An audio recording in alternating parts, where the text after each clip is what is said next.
all. This is Jennifer Gamble. I'm with NextLevelGuitar.com, and I'm here to show you just the basics of some slide guitars. For me personally, I picked a glass slide. I like the way it sounds. I think you got your choice between glass and metal slides. Both are good. Metal slides don't break and shatter like glass ones, which has happened to me before, but I like the sound of the glass slide. I think it has a warmer sound than the metal slide. I think the metal slide is a little bit more tinny and aluminum sounding. So I picked a glass slide. They come in all sizes, so make sure you get one that fits your finger. Which finger do you use?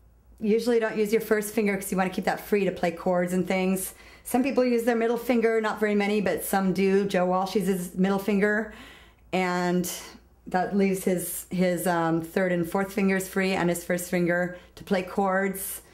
A lot of players, most popular is to play it on your third finger, and you know, you can always play your power chords with your pinky finger and your first finger. Personally, I played on my pinky finger because it's my weakest finger, and it doesn't require a lot of strength to play slide guitar. I mean, it doesn't require any strength at all, really, or any dexterity. So I use my pinky finger because that leaves my strong fingers free to play other solos and other chords. Basically, you want to find a slide that's going to fit your finger, the one you want to play it on, and not fall off and just stay there. So I picked a slim one because it's not too fat and it's easy to rest over the frets. And when you first start playing slide, the main thing you want to remember is you don't press down with the slide. You're basically just going to rest it over the strings, not pressing down, not using any pressure, keeping it floating. I even keep my thumb out of the way. If you notice, my thumb is, when I play slide leads, my thumb is out here with the rest of my fingers, and it just leaves my slide free to float wherever it wants. I mean, the cool thing to do is get an actual glass aspirin bottle, and you know, like that's what Dwayne Allman used. And you can go on eBay and find all different. Believe it or not, when I shattered my glass one, I needed it for a gig, and I ended up trying a beer bottle because I thought, well, that would be really cool if I could go up and use a beer bottle on stage. So, you know, I had to dump the excess liquid out, and I got my beer bottle. Figured I couldn't hold it this way, so I ended up holding it this way, and didn't work so well because it's way too wide, you know, for the frets. So I ended up going in the back and pulling out my lipstick case, and I pulled out the tube from my lipstick container, which is, I think, plastic, but it fit around my finger, and I was able to use that as a slide. And I've actually heard of other guitar players doing that before, so I actually got that. I think I got that idea from Alex Lifeson. I don't remember exactly who used that the first time, but I know I read that somewhere. So when you come to playing the slide, you want to play on strings where you could play 1 or 2 or 3 notes together, because you're basically stuck in this position. You want to have your slide perpendicular to the neck of the guitar and horizontal with the fret. So here's your fret. You want your slide right there in exact parallel with the fret. And in fact, you want to be pretty much on top of the fret when you play your notes.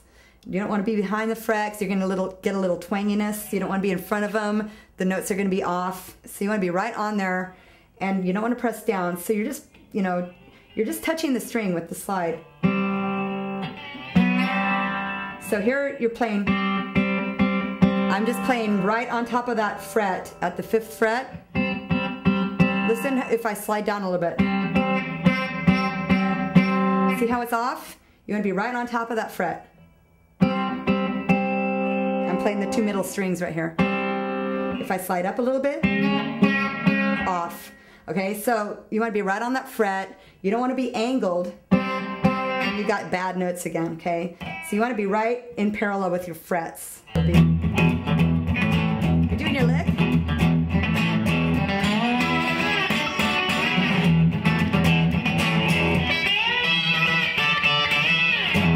Here's your second one. Got that? Here we go. So B in the high E, the B and the high E strings, and you're going to go all the way up to the 12th fret. So you're going to start on the 10th fret and slide up. You're going to move it over to the B and the E strings, and you're gonna, you know, play it with some aggression and just start on the 10th fret and slide up. Slide up to the 12th fret. So let's do it real slow, okay? It's the exact same riff, just on different strings.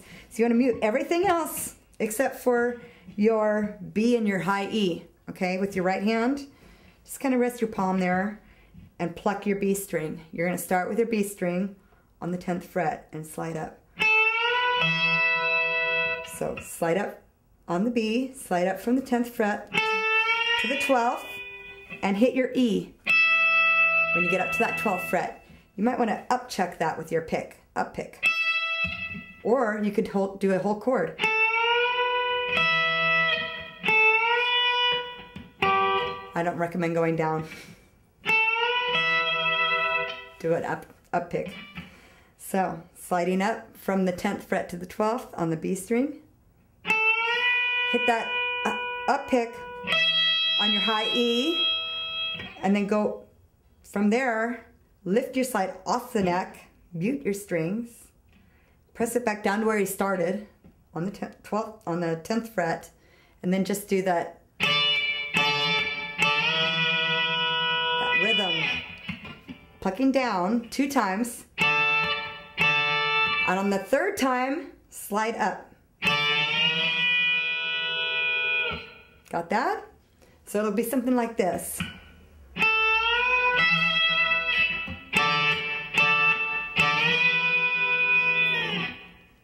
Okay, so you can practice that with the riff.